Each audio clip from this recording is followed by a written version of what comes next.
오늘 본문이 시편 63편 1절로부터 7절 말씀을 가지고 인생이 광야를 지날 때라는 제목으로 함께 말씀을 나누겠습니다. 이스라엘 백성들이 출애굽한 이후에 바로 가나안 땅에 들어갈 수도 있었지만 하나님은 그들의 발걸음을 돌리셔서 40년간 광야 생활을 하게 하셨습니다.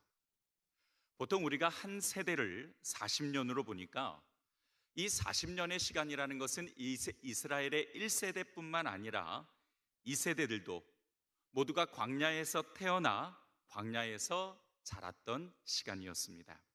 그러니까 결코 짧지 않은 시간이죠. 자, 그런데 문제는 왜 이스라엘을 40년이나 광야길을 걷게 하셨는가 하는 겁니다. 이스라엘은 출애굽하기 전까지 440년을 애굽 땅에서 살았습니다. 430년. 여러분 생각해 보세요. 우리나라가 일제 치하에 36년간 있었던 영향이 지금까지도 잔재해 있는데 430년이면 이미 완전한 애굽인이 되었을 겁니다. 애굽의 문화, 종교까지도 말이죠. 하나님은 이스라엘이 애굽의 민족성을 버리고 하나님의 백성으로서의 면모를 갖추기를 원하셨습니다. 그래서 40년의 광야 생활을 통해서 430년의 세상의 때, 즉 애굽의 민족성을 버리기를 원하셨던 거지요. 그래서 광야라는 특별한 장소에서 특별한 교육을 실시하셨던 겁니다. 새로운 변화를 위해서 이스라엘 사람들에게 꼭 필요한 장소, 그리고 꼭 필요한 시간이었던 거죠. 누군가 이스라엘의 광야 생활을 광야 학교라고 불렀습니다. 너무 적절한 표현이 아닌가 그런 생각이 들어요. 맞습니다. 광야 학교는 이스라엘이 애굽이라는 세상의 묵은 때를 벗어버리고 하나님의 사람으로 변화되는데 꼭 필요한 수업이었습니다. 하지만 광야가 주는 이미지는 그다지 긍정적이지 않죠. 황폐함, 척박함, 삭막함, 위험, 때로는 고독, 굶주림, 아픔, 시험, 위기, 이런 단어들이 광야라는 단어와 연결이 되어집니다. 내 인생이 꼭 광야를 지나야만 하는 걸까?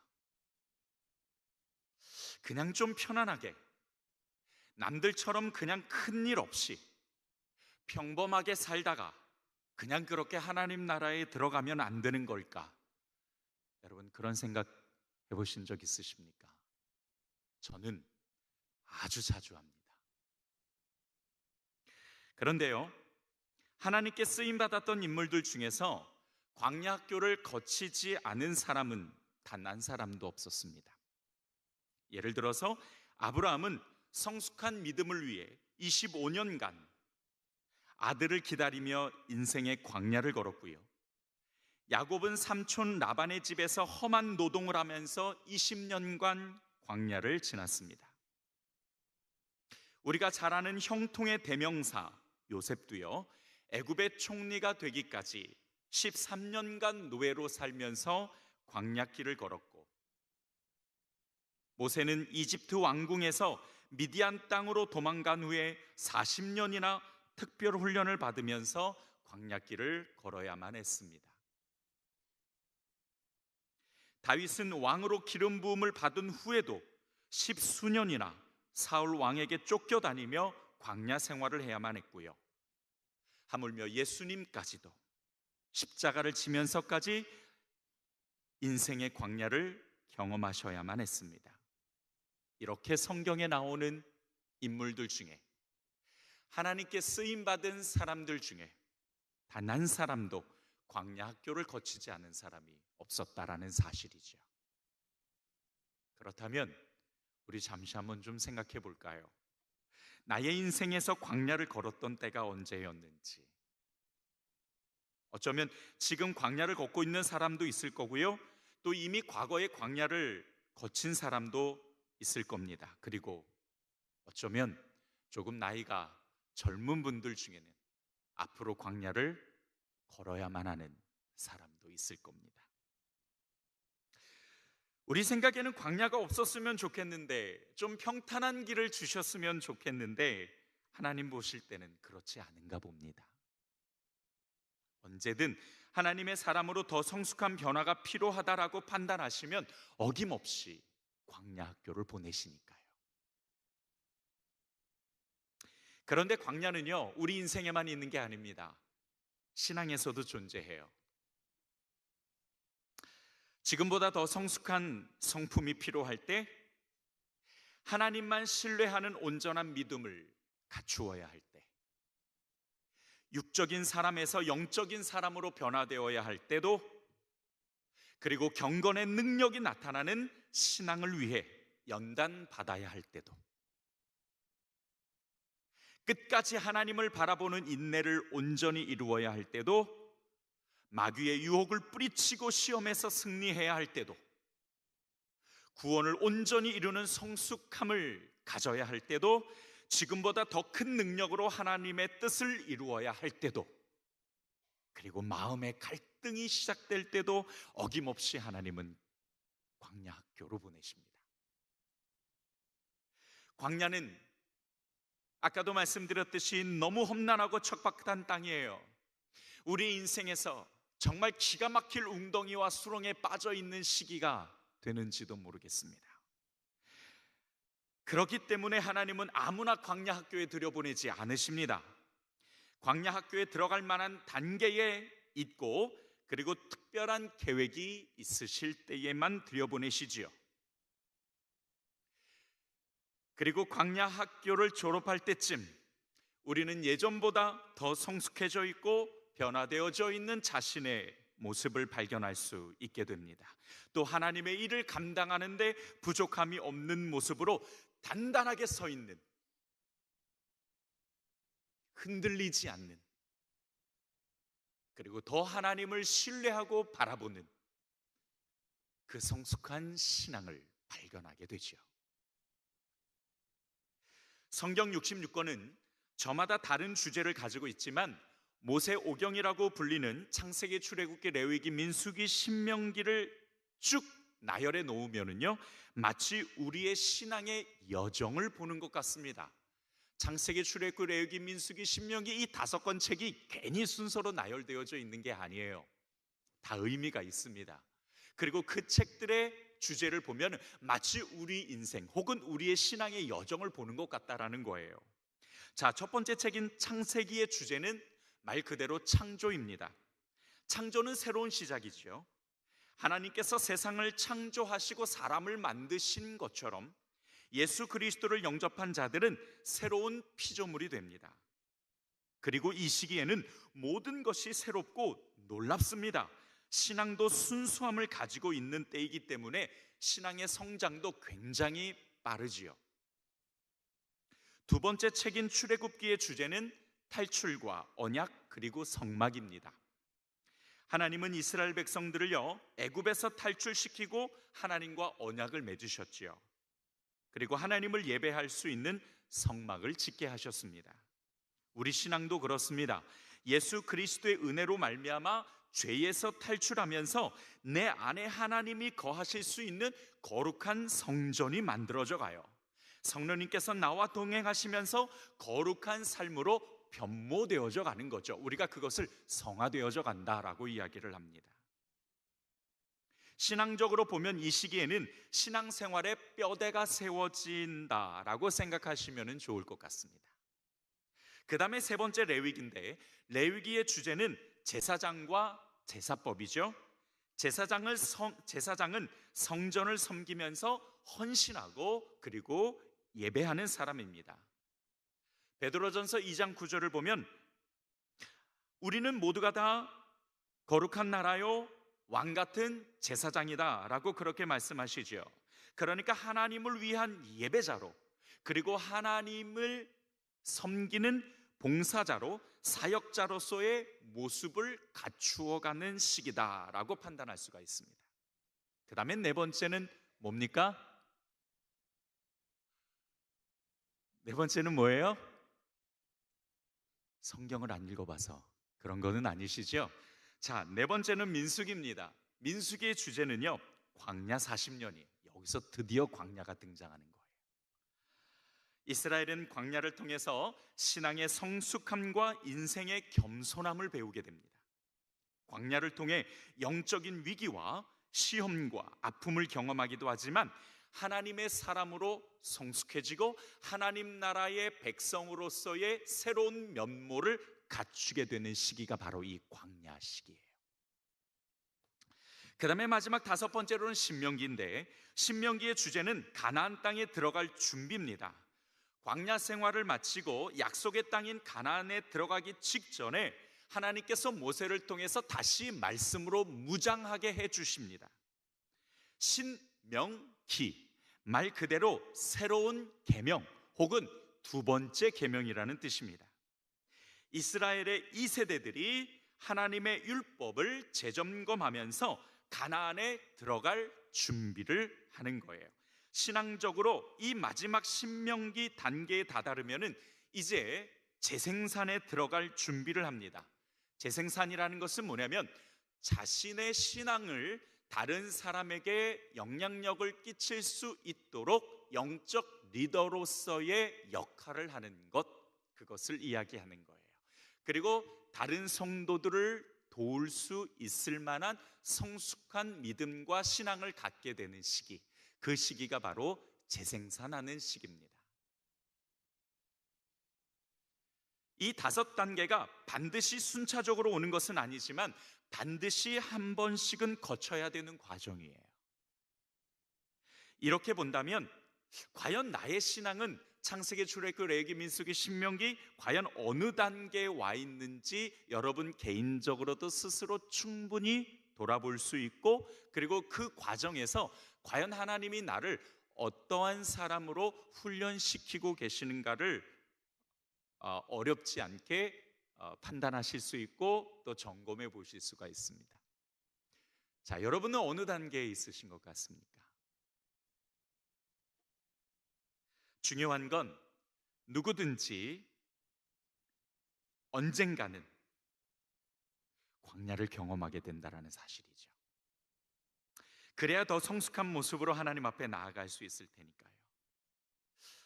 오늘 우리가 함께 말씀을 나누어야 될 것은 광야에 홀로 서 있을 때에, 내 인생이 광야를 지날 때에, 다시 말해서 하나님께서 광야 학교로 보내셨을 때에 과연 우리는 어떻게 해야 될까? 오늘 말씀을 통해서 그 원리를 함께 나누어 보고자 합니다. 광야 학교를 잘 졸업해야 하나님이 원하시는 성숙한 모습으로 변화될 수 있고, 더 나아가서 하나님이 준비하신 복과 은혜를 체험할 수가 있어요. 만약에 하나님께서 여러분을 광야 학교에 보내셨는데 그 광야 학교를 잘 졸업하지 못해서 유급이 됐어요. 그러면 어떻게 되는지 아십니까? 똑같은 과정, 인생의 똑같은 시험, 똑같은 어려움이 또 닥쳐옵니다. 그리고 그것을 능히 승리하고 이겨낼 때까지 하나님은 잠잠히 기다리시죠. 근데 안타깝게도 또 불평과 불만을 채워가면서 하나님을 잊어버리고 그 시험을 통과하지 못했습니다. 또 유급됐습니다. 그럼 어떻게 돼요? 쫓겨나면 좋은데 하나님은 안 쫓아내십니다. 또 어떻게 돼요? 똑같은 시험을 또 주세요. 그래서 어떤 사람은 10년, 20년 너무 오랜 시간 동안 똑같은 그 시험을 인생에서 경험하시는 분들이 없잖아 있어요. 안타깝죠. 물론 어떠한 하나님의 계획 속에서는 우리를 인내하게 하시고 또 우리를 연단하셔서 더 정금과 같은 믿음을 만드시기 위해서 오랫동안 그 시기를 정하시는 경우도 없잖아 있지만, 내가 광야 학교를 졸업을 잘 못해가지고 유급되는 사람도 있다라는 거예요. 어차피 가야 되는 학교라면 이왕이면 좀 좋은 성적으로 졸업하면 더 좋죠. 별로 성적들이 안 좋으신가 봐요. 아멘이 없다라는 거는 네, 뭔가 나 성적이 별로 안 좋은 것 같아요라고 스스로 자꾸 점검이 되는 건가요? 네, 괜찮습니다. 자, 오늘 말씀을 통해서 우리가 하나님께서 이 광야학교를 보내실 때 과연 우리가 어떻게 잘 졸업해야 되는지 방법, 그 원리를 우리에게 가르쳐 주시고 있으니까요. 오늘 말씀을 통해서 여러분 잘 진리를 새기시고 또 그 진리를 잘 기억하셔서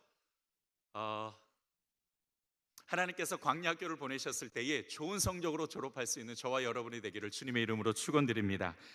오늘 본문 말씀인 시편 63편은 다윗이 쓴 시입니다. 다윗이 아들 압살롬을 피해 다니면서 광야 생활을 하고 있을 때 그때 쓴 시예요. 다윗은 사울 왕에게도 15년 이상이나 쫓겨다녔지만 왕이 된 후에도 아들 압살롬의 반역 때문에 쫓겨다니면서 광야에서 지낼 수밖에 없는 신세가 되고 말았습니다.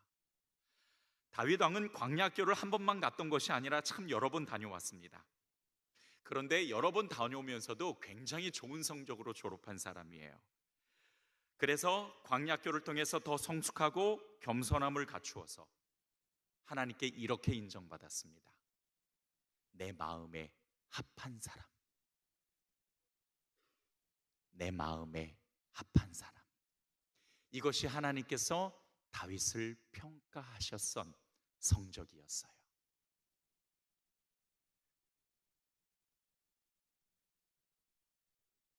우리도 그랬으면 좋겠습니다. 광야학교를 잘 졸업해서 하나님의 마음에 합한 사람이라는 놀라운 타이틀을 얻었으면 좋겠어요. 그렇다면 과연 다윗은 이 광야 생활을 어떻게 견뎠는지 그 영적인 원리를 오늘 본문을 통해서 함께 찾아보도록 하죠. 첫 번째로 광야에 있을 때는요, 따라서 합시다. 간절히 하나님만 찾아야 한다. 입 꼭 다물고 있는다고 별로 유익될 거 없으세요? 네, 이왕이면 제가 왜 따라서 고백하자고 말씀드리냐면 한 번 더 이야기함으로써 우리의 마음에 한 번 더 그 진리를 깊이 새길 수 있기 때문에 제가 조금 어려워도 따라해 보십사 말씀을 드렸던 거예요.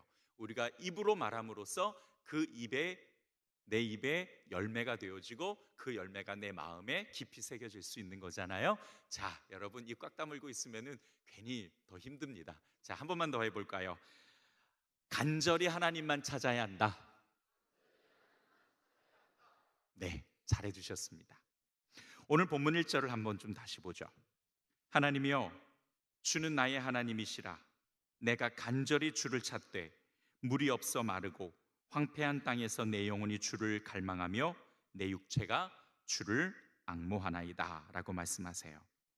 다윗은 황폐한 땅에서 간절하게 물을 찾는 사람처럼 그 영혼이 간절히 주를 찾으며 갈망한다 라고 고백하고 있습니다.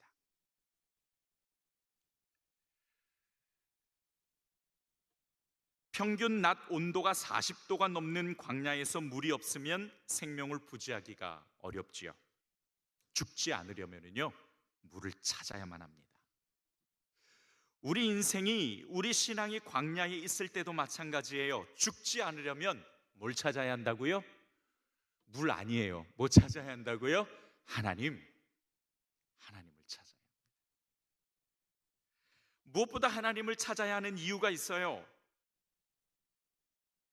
하나님께서 도대체 왜 나를 광야 학교에 보내셨는지 그 이유와 뜻을 알아야 되기 때문에. 여러분, 알고 견디는 것과 모르고 견디는 것은 차이가 있습니다. 내가 왜 이 고난을 겪어야만 되는지, 내가 왜 광야에 이 시기에 내 인생을 겪어야만 되는지, 왜 이 광야를 지나봐야 되는지 알고 겪으면 견딜 수 있고 버틸 수 있어요. 조금 힘들고 어려워도 그래, 하나님께서 내게 은혜 주시고자 내게 이러한 계획이 있으셔서 나에게 이러한 광야길을 지나게 하시니까 오늘도 버텨야지, 오늘 견뎌야지, 오늘 내가 인내해야지, 이렇게 할 수 있어요. 그런데 모르면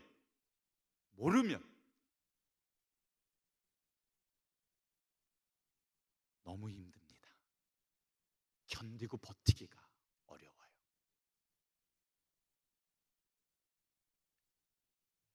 저도 얼마 전에 광야길을 지났던 사람입니다. 제 인생에 가장 큰 그리고 가장 긴 광야라고 인정할 만한 그 광야 길을 걸었었어요. 그 광야길을 하나님께서 허락하셨을 때 저는 이 원리를, 성경적 원리를 알고 있으니까 가장 먼저 하나님 앞에 엎드려 기도했습니다. 그런데 놀라운 것은요, 내가 기도했을 때 하나님께서 응답을 안 주세요. 몇 주 동안 정말 뼈가 삭는 것 같은 그런 마음으로 하나님 앞에 엎드려 기도하는데도 왜 나를 광야 학교로 보내셨는지, 왜 그 광야길을 지나게 하시는지 응답을 안 주시더라고요. 그때 제 마음이 어땠는지 아십니까? 아마 여러분들도 아실 거예요. 정말 캄캄한 터널을 지나는 것 같아요. 한 줄기 빛도 없이, 먹을 양식도 없이, 물도 없이 뜨거운 사막을 지나는 것 같은, 뭐라고 말로 표현하기가 너무 어렵습니다. 너무 고통스러워서 욥이 했던 그 고백을 하나님께 드렸어요. 하나님, 나 좀 죽여주세요. 하나님, 나 더 이상 살기가 어렵습니다. 그런 고백이 절로 나왔습니다. 그때 제가 가장 많이 하나님께 기도하면서 내뱉었던 단어가 뭔지 아십니까? 시편 40편에 나오는 기가 막힐 웅덩이와 수렁에서 건져내 주세요. 기가 막힐 웅덩이와 수렁에서 건져내 주세요. 그 기도를 가장 많이 했습니다. 그런데 몇 주가 지나서 하나님께서 내게 드디어 응답하셨어요. 왜 그 광야를 허락해 주셨고, 내가 지금 이 시기에 왜 그 길을 걸어야만 했는지를, 그 길을 걸어야만 하는지를 말씀해 주셨어요. 환경은 변하지 않았습니다. 상황은 똑같아요. 어려움과 고통은 똑같습니다. 그런데 한 줄기 빛이 있더라는 거예요. 마치 긴 터널의 저기 끝에, 그 터널의 끝이 닿는 그 빛이 내게 오는 것처럼 희망이 보이더라는 거예요. 그래서 여러분, 하나님의 뜻을 알고 광야길을 걷는 것과 전혀 모르고 광야길을 걷는 것은 너무 다릅니다. 왜 우리가 간절히 하나님을 찾아야 되냐? 하나님께서 왜 나를 광야 학교로 보내셨는지, 왜 이런 어려움과 고난을 겪어야만 하는지, 그 계획이 무엇인지, 도대체 하나님의 뜻이 어디 있는지를 알아야 되기 때문입니다.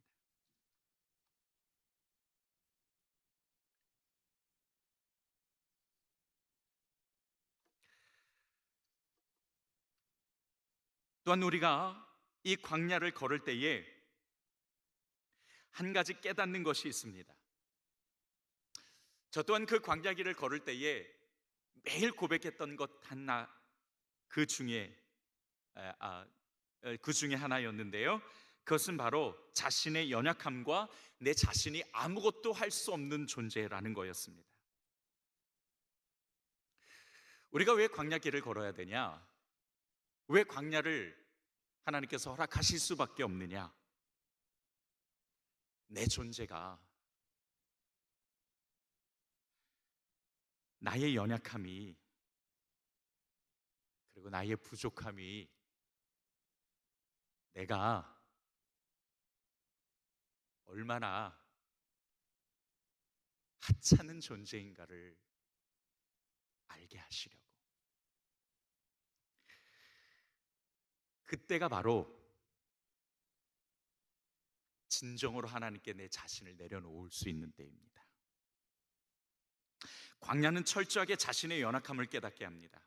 내가 할 수 있는 것이 아무것도 없다라는 것을 알게 되지요. 전적으로 하나님의 주권에 달려 있음을 고백하고 그것을 인정하게 됩니다. 그러면서 비로소 하나님을 만나게 됩니다. 광야는 철저하게 하나님과 나 둘만 남는 상태가 돼요. 바로 그때 더 깊은 하나님을 만나게 됩니다. 마치 욥이 고난을 통해서 이렇게 고백하는 것처럼 말이죠. 욥기 42편 5절을 보면 42장 5절을 보면 내가 주께 대하여 귀로 듣기만 하여 사였답더니 이제는 눈으로 주를 배웁나이다. 욥이 고난을 경험하기 전에는 귀로만 하나님을 알았어요. 귀로만 들었어요. 눈으로 배웠다라는 것은 뭐냐면 인격적인 하나님을 만났다라는 거예요. 여러분도 인생에서 가장 힘들고 어려웠던 광야 시절이 있었을 겁니다. 또 지금 그것을 경험할 수도 있겠지요. 자, 여러분 생각해 보세요. 어땠는가? 제가 아까 고백했던 것처럼 사방이 다 막힌 것 같고 한 줄기 빛조차 없다고 느껴졌을 겁니다. 아무것도 할 수 없는 자신의 그 무력함을 느끼셨을 거예요. 여러분, 사람은 그래요. 한계를 느끼고 한계를 느낄 만한 상황이 닥쳐야만 비로소 자신을 돌아보고 자신을 알게 되고 자신을 내려놓게 됩니다. 그런데 그게 나쁜 게 아니에요. 자신이 철저하게 연약함과 자신이 철저하게 얼마나 죄송합니다 허접한 존재인가를 깨닫게 되는 그것이 나쁜 게 아니라고요. 특히 우리 남성들, 괜한 자존심 때문에 하나님께서 광야를 걷게 하시면서도 목 뻣뻣하게 들고서는 나는 이 광야 하나님 아니어도 나 혼자 이길 수 있어 라고 그렇게 걸어가시는 분도 없지 않아 있습니다. 여러분, 자신의 연약함을 인정하고 자신이 나약한 존재라는 것, 그래서 하나님을 의지할 수밖에 없고 그래서 하나님의 은혜를 기다릴 수밖에 없는 존재라는 것을 깨닫고 하나님 앞에 무릎 꿇고 복종하는 게 절대 나쁜 것이 아니라고요. 절대 잘못된 것이 아니라고요. 장로님들 아멘 하시잖아요. 여러분도 아멘 하시기 바랍니다. 꼭 남성뿐만 아니라 우리 여성도 마찬가지죠. 우리 사람은, 인간은 다 마찬가지예요. 자신의 연약함을 깨닫는 것이 결코 나쁜 게 아닙니다. 그렇게 되어야 하나님 한 분만 바라보게 되고 그때야 비로소 진짜 하나님을 만날 수 있게 돼요. 지니까 광야에 있을 때 그래서 가장 먼저 해야 될 것은 죽지 않기 위해서 물을 찾는 사람처럼 하나님을 찾는 일입니다. 이스라엘이 40년간 광야 생활을 할 때요, 하나님은 뒷짐지고 지켜보고만 계시지 않았어요. 낮에는 구름 기둥으로, 밤에는 불 기둥으로 시원하게 해주시고 따뜻하게 해주시고요, 그리고 40년간 광야 생활을 할 때 이스라엘은 신발과 옷이 하나도 해지지 않았습니다. 350만 명이나 되는 많은 사람들에게 날마다 일용할 양식을 공급하시고 먹을 것이 떨어지지 않게 하셨어요. 그러니까 이스라엘 백성들은 광야에 있을 때 가장 세밀하고 놀라우신 하나님을 만날 수 있었다는 거예요. 광야에 있을 때가 가장 하나님의 은혜를 많이 체험할 수 있고 가장 깊이 인격적 하나님을 만날 수 있는 때입니다. 광야를 보내신 이도 하나님이시니까 그분께서 반드시 나를 책임져 주실 줄 믿습니다. 우리가 해야 될 일은 그것을 믿고 하나님을 찾는 일이에요. 혹시 현재 신앙에서나 인생에서 광야를 걷는 분이 계시다면 꼭 기억하십시오. 적극적으로 하나님을 찾으셔야 됩니다. 그래서 일단 성전에 올라오세요.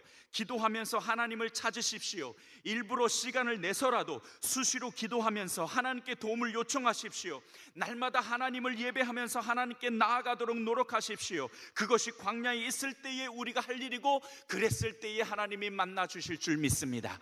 찾고 찾으면 내가 너희를 만나리라라고 말씀해 주신 하나님의 그 음성을 믿고 하나님을 찾는 여러분이 되기를 주님의 이름으로 축원드립니다. 오늘 본문 2절을 보십시오. 다윗은 하나님의 권능과 영광을 보기 위해서 성소에서 주를 바라보았다라고 말하고 있습니다. 다윗이 성전을 찾았던 것은 바로 거기서 하나님의 권능과 영광이 시작되기 때문에.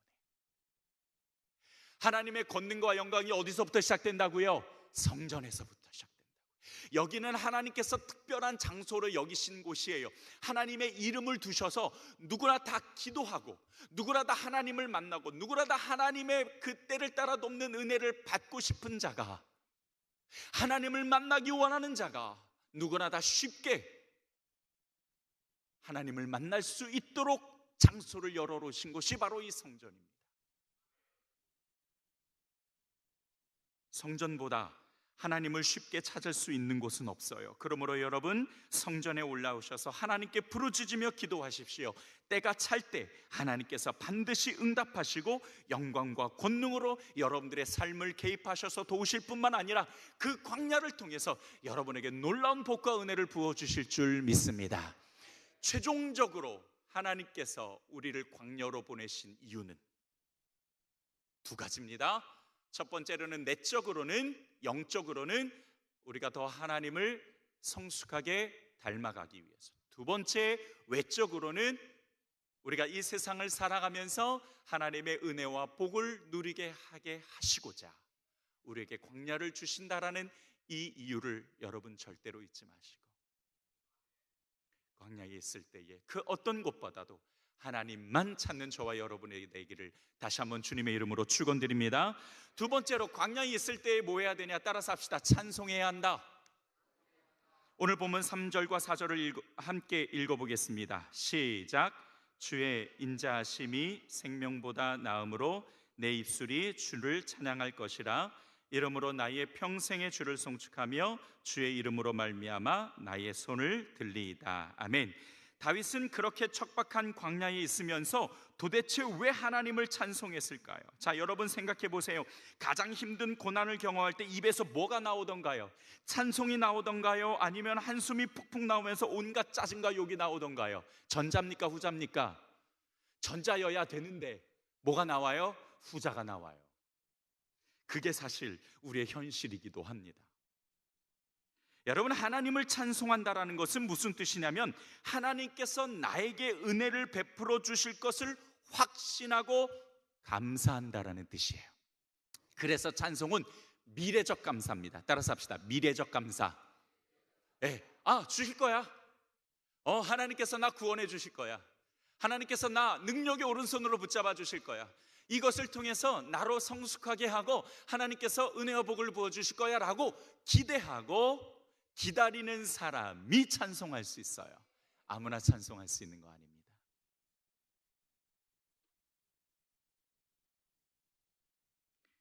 그래서 오늘 본문 3절에 인자하심이라는 이 말은 은혜를 베풀다라는 뜻이에요. 하나님의 은혜를 베풀어 주심이 생명보다 낫다라는 것은 그 하나님의 은혜가 생명보다 더 큰 가치를 갖고 있다라는 겁니다. 다시 말해, 하나님이 은혜를 베풀어 주시는 것은 그 어떤 것보다도 중요하고 가치가 있다라는 뜻이에요. 그렇죠. 광야에 있는 사람에게 가장 중요한 것은 하나님의 은혜입니다. 하나님의 구원이에요. 문제가 해결되는 거예요. 하나님께서 은혜를 베풀어 주시는 것, 그것보다 더 중요한 것은 없어요. 그것을 믿고 미래적 감사를 실천하고 고백하면서 찬송하시라는 거예요. 찬송이 안 나오면 뭐가 나와요? 매 불평불만만 나와요. 여러분, 이 불평이라는 뜻이요, 이스라엘 백성들이 40년간 광야에 있으면서 계속 하나님께 불평하잖아요. 이 불평이라는 뜻이 무슨 뜻이냐면 하나님과 대적하다라는 뜻이 있습니다. 하나님과 맞서 싸우는 것이 불평이에요. 하나님과 싸워서 이득될 거 있을까요? 하나도 없습니다. 하나님과 싸워서 이길 수 있을 만한 능력이 있으신 분은 얼마든지 싸우세요. 괜찮아요. 그러나 그럴 능력이 없으시면 불평하지 마세요. 불만 토로하지 마세요. 뭐 하라고요? 뭐 하라고요? 찬송하라고요. 그 찬송이 하나님께서 나에게 역사하실 것을 믿고 기대하는 미래적 감사가 되니까.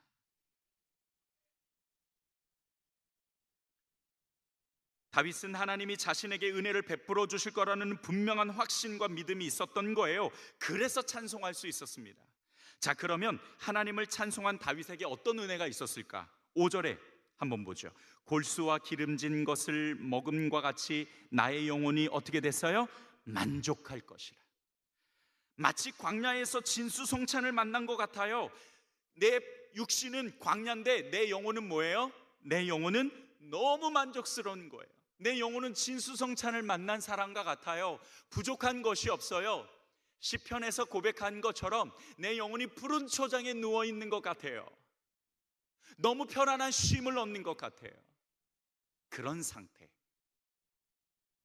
그것이 바로 만족할 만한 상태라는 거예요. 어떻게 아들 압살롬에게 쫓겨다니면서 동굴에서 잠을 자고 먹을 것이 없어서 막 헤매고 있는 그 현장에서 어떻게 그 영혼이 만족함을 얻을 수 있었을까요? 어떻게 그 영혼이 그렇게 풍요롭고 마치 푸른 초장에 누워있는 것처럼 그렇게 쉼을 얻을 수 있었을까요? 그 비결이 뭐라고요? 따라서 합시다. 찬송. 그 비결이 찬송이에요. 여러분, 입술의 열매라고 하죠. 나의 입술이 나오는 그것이 내 마음입니다. 예수님께서는 내 마음에 가득한 것을 입술로 말하는 거라고 말씀하셨으니까 내 입술이 찬양할 때에 그 입술의 열매로 말미암아 내 마음이 바뀌고 내 영혼이 새롭게 되어지고 내 생각이 하나님을 향해 나아갈 수 있는 줄 믿으시기 바랍니다. 찬송해야 돼요. 그래야 우리의 영혼이 만족감을 얻게 됩니다. 내 영혼이 편안하고 만족할 때에 내 육신의 불편함을 이겨낼 수 있는 거예요. 영이 육을 이기는 것, 바로 그 상태입니다. 실제로 그래요. 우리가 진정한 찬양을 들을 때 내 심령이 하나님의 은혜와 영광으로 가득 채워지게 됩니다. 그러면 내 안에 있는 부정적인 것들이 다 물러가요. 낙심, 절망, 불평, 이런 죄들이 물러가고 새로운 힘과 가능성과 하나님의 소망이 그 찬송으로부터 느껴지기 시작하게 되는 겁니다. 광야에 있을 때 우리가 해야 될 것은 하나님께서 나에게 은혜를 베풀어 주실 것을 기대하고 확신을 가지고 감사와 찬송을 올려드리는 것입니다. 그 찬송을 받으신 하나님께서 내 영혼의 만족감을 채워주시는 거예요. 여러분, 이 원리를 절대로 잊지 마세요. 마지막 세 번째로, 하나님의 말씀을 가까이 해야 합니다. 오늘 본문 6절로부터 7절을 보면 내가 나의 침상에서 주를 기억하며 새벽에 주의 말씀을 작은 소리로 읊조릴 때에 하오리니 주는 나의 도움이 되셨음이라. 내가 주의 날개 그늘에서 즐겁게 부르리이다. 여러분, 다윗이 하나님을 찾고 찬송하며 즐겁게 하나님을 부를 수 있었던 이유가 뭐냐면 새벽에 주의 말씀을 작은 소리로 읊조릴 때에, 이것이 바로 묵상입니다. 묵상이라는 뜻은 여러 가지 의미가 있는데 그 중에서 하나가 반복해서 생각하다, 고민하다, 연구하다, 그리고 또 하나 읊조리다라는 뜻이 있어요. 여러분, 시편 1편을 보게 되면 복 있는 사람에 대해서 말씀하시죠. 악인의 꾀를 쫓지 않는 사람, 다 맞는데 마지막에 뭐예요? 즐거이 주야로 하나님의 말씀을 뭐하는 사람? 묵상하는 사람. 그 사람이 복 있는 사람이에요. 뭐 하면 복 받는다고요? 묵상하면 복 받는다고요. 오늘 본문의 다윗도 하나님의 말씀을 그 새벽에 일어나서 읊조린 거예요. 그리고 그 말씀을 통해서 하나님의 역사를 기대하고 하나님을 바라보게 되고 하나님께 그 마음을 가까이 가게 되니까 너무 즐거운 거죠. 내 육신은 너무 기가 막힐 웅덩이와 수렁인데 나의 영혼은 너무 만족할 상태니까 그 말씀을 읊조리면서 하나님을 기억하고 내 인생에 또다시 구원을 베풀어 주셔서 놀라운 역사를 허락해 주실 그 하나님을 기대하고 소망하고 바라보니까 영혼이 소성케 되어지고 낙심하고 실망했던 나의 육신이 다시 힘을 얻게 되는, 이것이 바로 광야에서 승리할 수 있는 영적인 원리입니다. 말씀을 읊조리다. 광야에 있을 때 우리가 세 번째 해야 될 것은 바로 하나님의 말씀을 수시로 묵상하고 그 말씀을 기억해내는 거예요. 여러분, 이 성경은 하나님께서 우리에게 주신 약속의 말씀입니다. 할렐루야. 약속의 말씀이라는 것은 뭐냐면 반드시 이루신다라는 거예요. 반드시.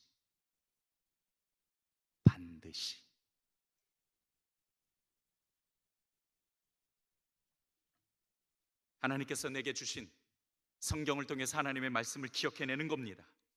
하나님의 말씀을 통해서 하나님은 우리와 함께 하십니다. 광야에 있을 때 가장 위로가 되는 것, 그거는 여러분 사람의 격려가 아니라 하나님의 음성 아니겠어요?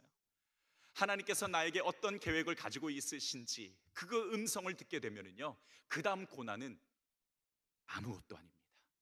버틸 수 있어요. 견딜 수 있어요. 자, 여러분 생각해 보세요. 우리의 고난의 끝이 예를 들어서 몇 월 며칠에 끝이 날 거야. 그때까지만 견뎌. 예를 들어서 하나님이 그렇게 응답해 주셨다. 그럴 일이 없겠지만 그렇게 응답 주셨다. 그러면 여러분 하루하루 얼마든지 버텨낼 수 있잖아요. 하나님께서 왜 우리를 광야길로 보내셨는지, 왜 내 인생이 광야길을 걸어야 되는지 그 뜻을 알게 되면 견딜 수 있어요. 버틸 수 있어요. 하루하루 하나님 앞에 감사로 채워나갈 수가 있습니다. 하나님의 음성을 듣는 것, 그것이 위로고 소망이고 그것이 나의 마음의 진정한 평안이죠. 하나님의 말씀이 내 안에 충만할 때 내 영혼이 만족감을 얻고 소망을 찾게 되는 겁니다. 광야에 있을 때 여러분 절대로 하나님의 말씀을 소홀하게 여기지 마십시오. 열심히 말씀을 찾고 묵상하고 기억해내십시오. 그 말씀이 내 영혼에 힘을 넣어줄 줄 믿습니다. 말씀을 정리하겠습니다. 우리 인생도 신앙도 광야에 있을 때가 있습니다. 그럴 때 우리는 막연하게 시간이 해결해 줄 것이라고 포기하고 있는 것이 아니라 철저하게 자신의 연약함을 인정하며 하나님을 찾고 믿음으로 하나님을 찬송하며 말씀으로 하나님을 기억해내야 됩니다. 이것이 다윗이 광야에서 그 광야를 이겨냈던 비결이었습니다. 광야가 절망과 낙심으로 기억되는 것이 아니라, 광야가 절망과 낙심으로 기억되는 것이 아니라 새로운 하나님을 만나는 성숙한 신앙과 은혜와 복으로 기억되는 저와 여러분이 되기를 주님의 이름으로 축원드립니다. 이 시간 우리 잠시 함께 좀 기도하겠습니다.